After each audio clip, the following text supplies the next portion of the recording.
இருக்கு பிரச்சனை ஏதோ இருக்கு. சுப்மன் கில் வெர்சஸ் ரோஹித் சர்மா அப்படின்ற மாதிரி பல ரசிகர்களும் பல்வேறு விதமா பேச ஆரம்பிச்சிருக்காங்க.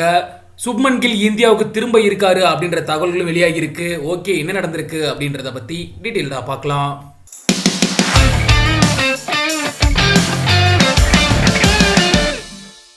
2024 T20 உலகக்கோப்பை தொடரானது வெஸ்ட் இண்டீஸ் மற்றும் அமெரிக்கா நாடுகளில் சிறப்பாக நடந்துகிட்டு இருக்கு. 15 பேர் கொண்ட இந்தியா ஸ்குவாட்ல சுப்மன் கில் தேர்வாகல. பட் ரிசர்வ் பிளேயர்ஸ்ல ஒருத்தரா இருக்காரு சுப்மன் கில். ரிசர்வ் பிளேயர்ஸ்க்கு என்ன முதல் கடமை அப்படின்னு எடுத்துக்கிட்டோம்னா, இந்தியா டீம் எப்பலாம் பிராக்டிஸ் செய்யறாங்களோ அப்பலாம் ரிசர்வ் பிளேயர்ஸ்மே பிராக்டிஸ்ல இருக்கணும்.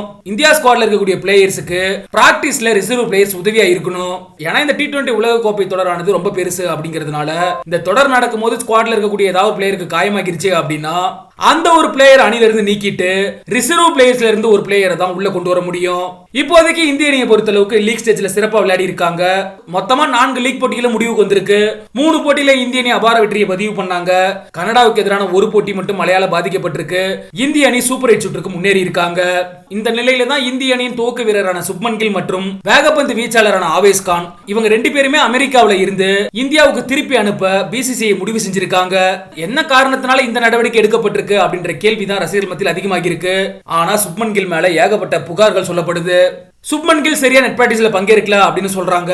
இந்தியா டீம் லீக் மேட்சஸ் ஆடும் போதெல்லாம் சுப்மன் கில் மைதானத்துக்கே வரல, அவரோட சொந்த வேலை காரணமா வெளியே போயிட்டாரு அப்படின்னு சொல்றாங்க. இன்னொரு பக்கம் அவரோட கேர்ள் ஃபிரெண்டோட ஜாலியா சுத்திக்கிட்டு இருக்காரு அப்படின்ற மாதிரியும் அதிகமான வதந்திகள் பரவிக்கிட்டு இருக்கு. இன்னும் சிலரும் என்ன சொல்றாங்க அப்படின்னா, சுப்மன் கில் விளம்பர ஒப்பந்தத்தில் கையெழுத்து போடணும் அப்படிங்கறதுனாலதான் அமெரிக்க சுற்றுப்பயணம் மேற்கொண்டிருக்காரு அப்படின்ற மாதிரி குற்றம் சாட்டிக்கிட்டு இருக்காங்க. இதுதான் சுப்மன் கில்ல இந்தியாவுக்கு திருப்பி அனுப்ப காரணமா அப்படின்னு பார்த்தா, இந்த ஒரு புகார்களை தாண்டி சுப்மன் கில் ரோஹித் சர்மாவை இன்ஸ்டாகிராம் பக்கத்துல அன்ஃபாலோ செஞ்சிருக்காரு அப்படின்ற மாதிரி தகவல்கள் வெளியாகி இருக்கு. இதனால ரோஹித் சர்மாவுக்கும் சுப்மன் கில்லுக்கும் இடையே கருத்து வேறுபாடு ஏற்பட்டிருக்கலாம் அப்படின்னு சொல்லப்பட்டு வருது. இப்படி சுப்மன் கில் மேல பல்வேறு யூகங்களும் வதந்திகளும் வந்துகிட்டு இருந்தாலும் கூட பிசிசிஐ தரப்புல விசாரிக்கும் போது என்ன தகவல் வெளியாகி இருக்கு அப்படின்னா, இந்திய அணி சூப்பர் 8 சுற்றுல விளையாட இருக்காங்க. இதுல ஒவ்வொரு போட்டியுமே ஒவ்வொரு நாள் கேப்ல நடக்க போகுது. அந்த வகையில தான் T20 வேர்ல்டு கப் ஷெட்யூல் ஆனது அமைக்கப்பட்டிருக்கு. இதனால இந்தியா பிளேயர்ஸ் அதிக அளவு நெட் பிராக்டிஸ்ல ஈடுபட மாட்டாங்க. ரிசர்வ் பிளேயர்ஸ்க்குமே அதிகமான வேலை இல்ல. சுப்மன் கில் ஒரு ஓபனர் அப்படிங்கிறதுனால ஆல்ரெடி 15 பேர் கொண்ட இந்திய அணியிலேயே எஸ்எஸ்வி ஜெய்ஸ்வால் வாய்ப்பே கிடைக்காம பெஞ்ச்ல தான் இருக்காரு.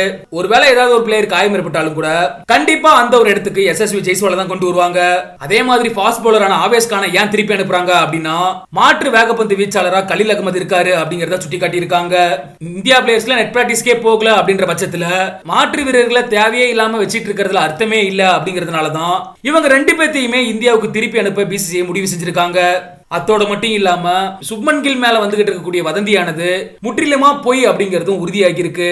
சரி, ஓகே, நீங்களும் மறக்காம கமெண்ட் செக்ஷன்ல பதிவு பண்ணுங்க. இப்ப இருக்கக்கூடிய இந்தியா ஸ்குவாடுக்கு சுப்மன் கில் தேவையா தேவையில்லையா அப்படின்ற உங்களோட கருத்துக்களை